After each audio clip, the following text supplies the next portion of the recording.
Hey guys, సమ్మర్లో butter milk తాగితే చాలా మంచిది బాడీకి బికాజ్ కూల్ అయిపోతుంది.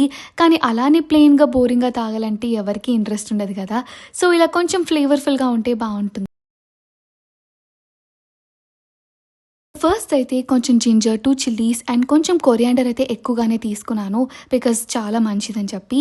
అండ్ దీంట్లోకి 1 స్పూన్ ఆఫ్ రాక్ సాల్ట్ వేసుకున్నాను బికాజ్ బ్లెండ్ అయ్యేటప్పుడే వేస్తే బాగా ఫైన్ పౌడర్ అయిపోతుంది, ఈజీగా మిక్స్ అయిపోతుంది అని చెప్పి. ఇలా గ్రైండ్ చేసుకోకపోయినా కొరియాండర్, గ్రీన్ చిల్లీస్, జింజర్ని చాప్ కూడా చేసుకోవచ్చు ఫైన్గా, మన ఇష్టం అది. 1 బౌల్ ఆఫ్ కర్డ్ అయితే తీసుకొని ఇలా బ్లెండ్ అయితే చేసుకుంటున్నాను స్మూత్గా. అండ్ దీంట్లోకి మనం ఇప్పటిదాకా గ్రైండ్ చేసుకున్న మిక్చర్ అయితే వేసేసుకుంటున్నాను. అండ్ మంచి ఫ్లేవర్ కోసం అయితే 2 to 3 pinches of jeera powder and also black salt అయితే వేసుకున్నాను. జీరా పౌడర్ లేకపోయినా కానీ డైరెక్ట్ జీరా అయితే వేసుకోవచ్చు.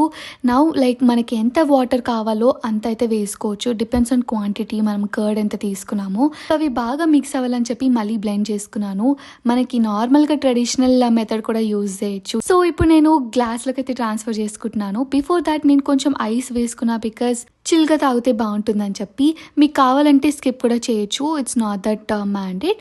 లాస్ట్కి ఒక చిన్న కొరియాండర్ లీఫ్ అయితే యాడ్ చేశాను గార్నిషింగ్ అని చెప్పి. కమింగ్ టు ద టేస్ట్, నాకు కొంచెం సాల్ట్ తక్కువ అనిపించింది but it was so refreshing. డెఫినెట్గా మీరు కూడా ట్రై చేయండి.